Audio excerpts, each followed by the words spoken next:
Alright, here we go.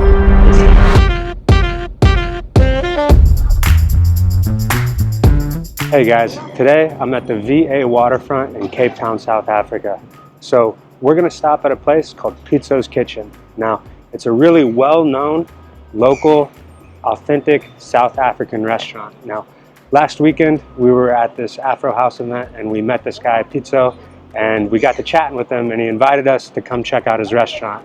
Now, I did a little research and it turns out he's a really well-known entrepreneur and community leader here in town, and he's really changing like the culinary industry here in Africa and here in South Africa and bringing African cuisine back to South Africa. So we're gonna go check it out.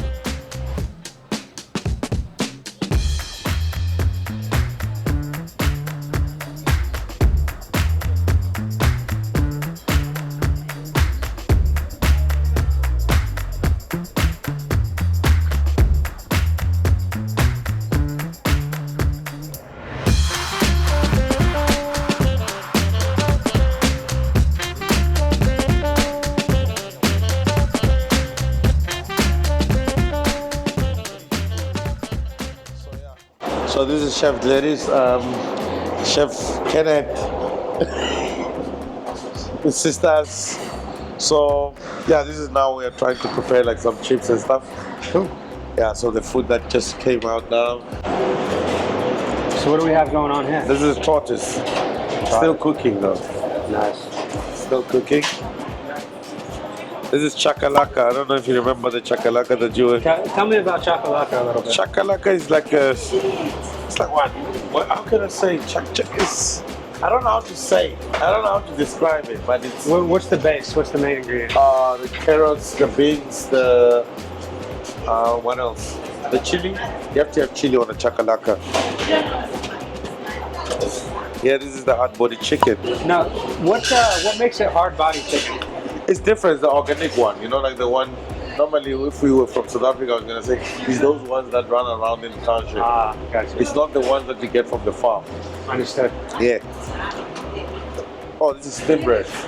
Steamed bread? So the steamed bread, so this is how we make it. Yeah, it's on the stick. Oh shit! So this is the tribe. You remember the tribe? Yeah. Yeah. Lovely. Oh! Sorry, brother. I'm begging now. I'm not supposed to be in the kitchen. Tell me a little bit, like, where do you guys source your ingredients from? Is it all here in South Africa? All local. All but local? for the oxtail, sometimes in Argentina. Got it. So do you go to like a local farmer's market or something? Yeah, that's the market that I was talking about. Remember the old biscuit mill? Biscuit mill? The old biscuit mill is a local farm. Is a farmer's market. Got it. Yeah. Cool, brother. Yeah, man, brother. Yeah.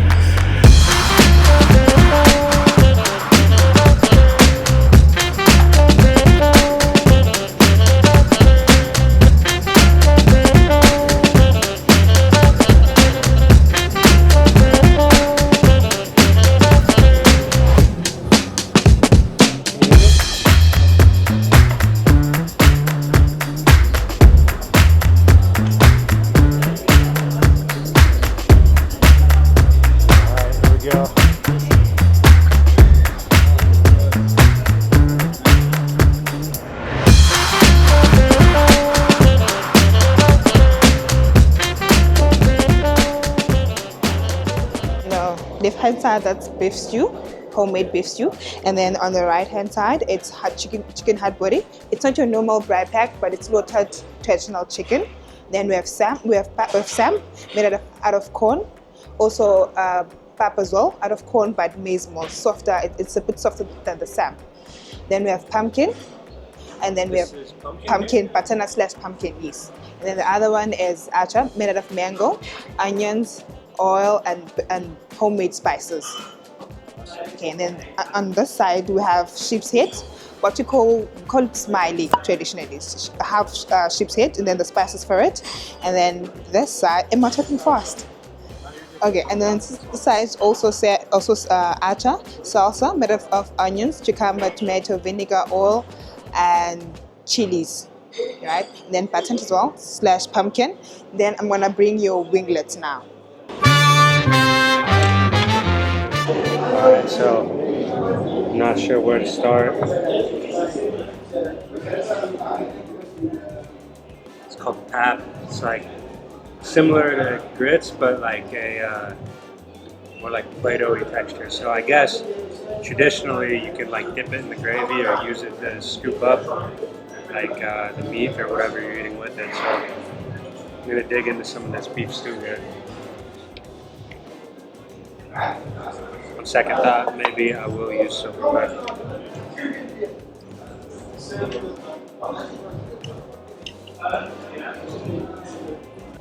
I've never had anything like it. Get a look at that right there. Wings are phenomenal too. Everything's so great here. I'm really impressed with the beef stew, how tender they made the meat. It's delicious. And then every dish you get to choose a starch. So you either get this stuff here called pap, which is like the similar to grits, but like kind of formed into like a pasty substance. And then you also have this one here. What was this called, bro? Samp. Samp. And it's similar to hominy if you've had that in like Mexican cuisine, but it's Customers, they ask us to actually debone it for them, but since you want to say it like this, you can use your steak knife. Can I show you? Yeah. Okay, so it's steak knife, and you start by the ear here, and then you actually take the ear off like this, like this, and then from the ear, when you're done with the ear, you come straight to the mouth. You peel off this part, and okay, peel off this part. Sorry, peel off this part, and then when you're done with this part, and then you come to the side. So you're trying to get all the pieces with the meat first, and then you get to the brain of it. The brain is the nicest part of the whole entire head. That's what I like, the brain. So you actually have to flip it like this. So you actually see the brain like this, and then you're gonna see it from here, from this part. just the brain now. Yes, you just have to dig it deeper, and then you're gonna see it. No idea what to do with this. Take a chunk out the ear.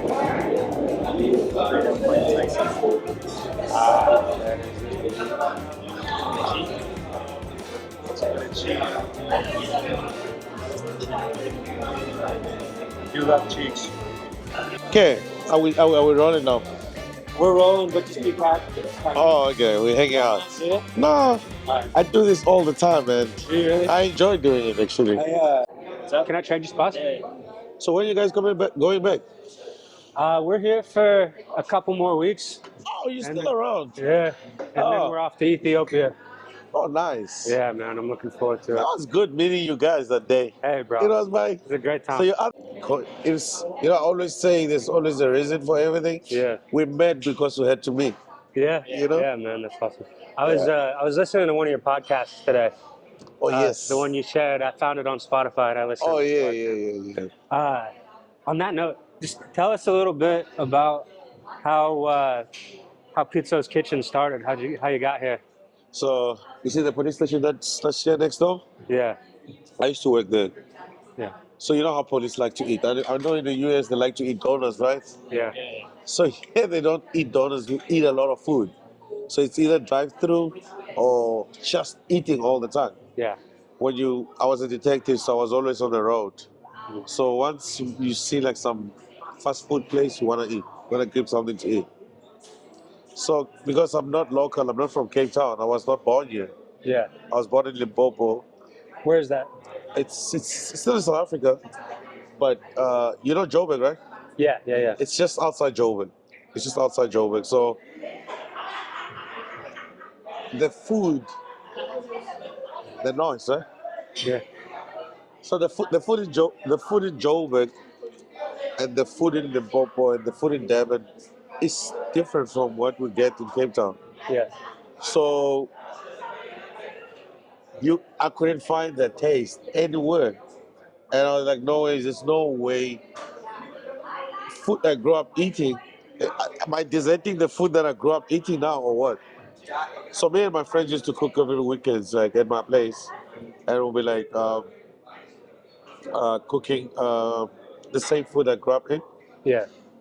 Up until one day we decided as a group, there were three. We're like, why can't we start selling these things, man? You know. Yeah. So now there was an investor who was a friend of mine. Talks. There was a chef. I was not the main chef at the time. I was just the brand. I'm a marketing guy. Yeah. So now these guys, these guys saw that this business was not going well for them. Yeah. They were impatient, and they let me run it on my own because I used my name Pitso. So I had to like keep it going up until today. So it was all about getting to have the taste of home in Cape Town. And then I realized a lot of people based in Cape Town was also, they had the same problem, which is the problem was they couldn't get the food anywhere. So now I became the guy. So, did you? It seems like you felt like there was like a vacuum. There wasn't anybody serving African cuisine in South Africa. So funny enough, there was African cuisine, like the Nigerian food. There was other food except for South African food, which is weird. We in South Africa, why we now don't have? I mean, you could come in Cape Town and you might not even experience South African food. You eat the same food you eat back at home. Yeah. It doesn't serve any purpose, does it? You know. So it was about that. Like we have foreign food in our own country. Yeah. So I'm like, nah. But now, even today, it's mostly Joburg people, people from Devon or Limpopo that come here. Because it's difficult. The food that we serve is mostly traditional one. What do you call traditional? It's difficult to cook. Even if you stay at home, it's not easy to prepare. It takes long. No one is here to, no one has the patience to cook a meal for like 5 hours. What does South African cuisine mean to you? Like when somebody says South African cuisine. I think it, we kind of like lately. Um, what is the right word? Comfort food. It's comfort food, right? Yeah, that's the right word. The comfort food. But now it's kind of like, like in South Africa, like we have food that normally only black people eat because it's the waste, like the things that people throw away, like the gizzards, the heads, the tails. Not everyone eats that. So now we have decided like South African food now lately it's shifting into what was previously food for the poor people. Like the chicken food. It was cheap. It was like the tribe is the things like butcheries don't want, they throw away so that people can just grab. So now we owning that as our own, and so we're calling it South African cuisine. But South African cuisine is broader than this. It's not like limited to the heads, the tribe, and Yeah. even steak is still our thing. Like the bride. But it's now if I can tell you more about the pictures here. Yeah. So the pictures that you see here, it's like the pictures that all black families when we were young, and let me say, 60% households that I've been to when I was young, they had the same pictures. We don't know how, we don't know why. There's more especially those two at the back here. Yeah. That symbolizes everything African, except for these two. They were like real people that were conjoined when they're young, they're twins. Yeah. And then like they had to cut them into half, and then one passed away and the other one passed away about 3 years ago. So there's a history with this one, but the others, it's just pictures that we had in our house, but we don't know why. Yeah. More like having one picture. So a few people understand what these pictures symbolizes, but we don't know the origin Yeah. of these pictures coming from. So this is part of it. It's not like telling a story within the place that we're in right now. That's awesome, man. So it feels like home. So people come here And they feel a bit of nostalgia. Yes. They feel like their childhood. Yes, the They feel like nostalgia, grandma's yeah. cooking for them. So this is like a home away from home, and it's also everyone's home. Awesome, brother. So when you're here, you feel like you're in your own home. Yeah. It's my place, yes, but it's not my home. It's everyone's home. Me too. So, how long have you been in business now? I think I've been in the business for 8 years. 8 years. I stopped working.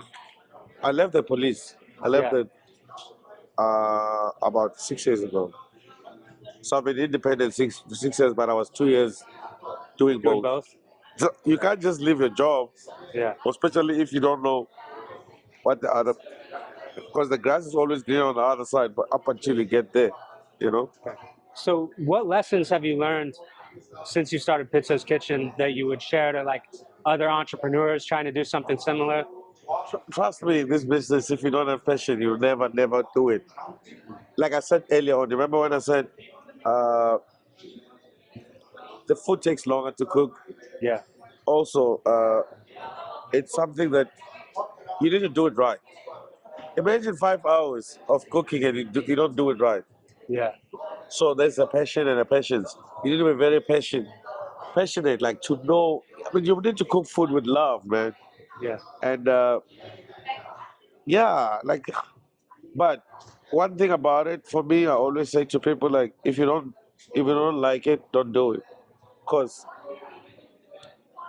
I'm not gonna go in a business I don't understand.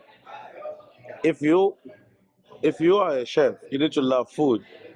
If you in a business of cars, you need to love cars.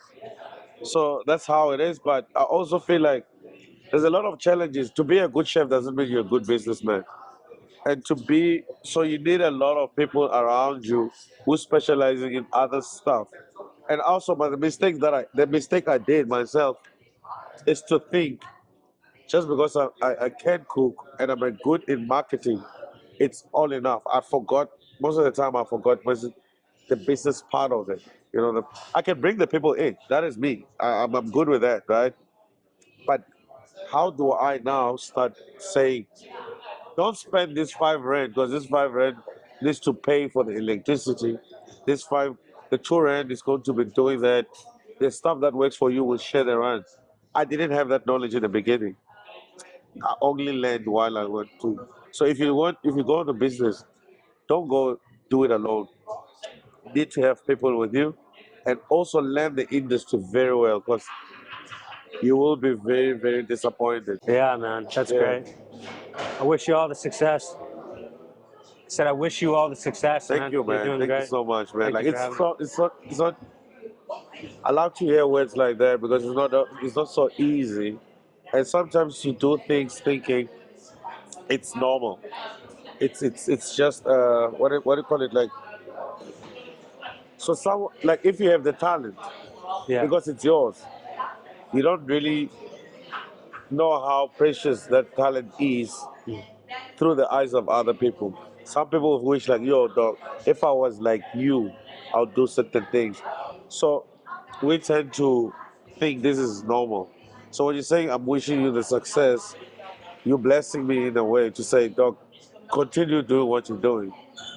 And then for you and I to be talking like this, it means like this. There's something that I've done for us to have this conversation, which is, again, these are the things we overlook as people, most especially when you're in a space where you're surrounded by a lot of people at the same time. People are not telling you how good you are or how I wish you to do well or anything. Everything becomes normal, and then you lose yourself. You realize up until, like, yeah, I don't know. You get my point, Yeah, right? I hear you, brother. Yeah. Awesome, man. So thank you so much, man. Brother. You see, it's American too.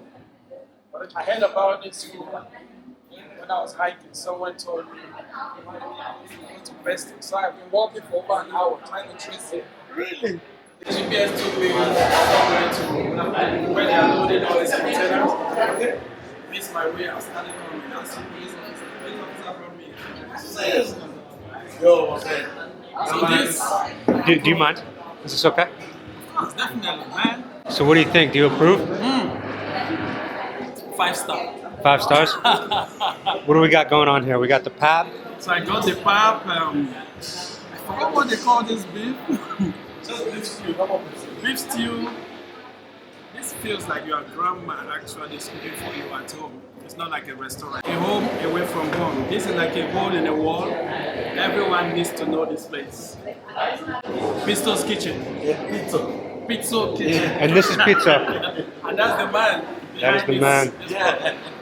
Hey. He should be arrested for cooking such a delicious meal. All right, guys, that was Pitso's Kitchen. So there's 3 locations around Cape Town. I'll link to them in the description. Definitely do not miss it. If you're in Cape Town, go check them out. Grab a bite to eat. You won't be disappointed.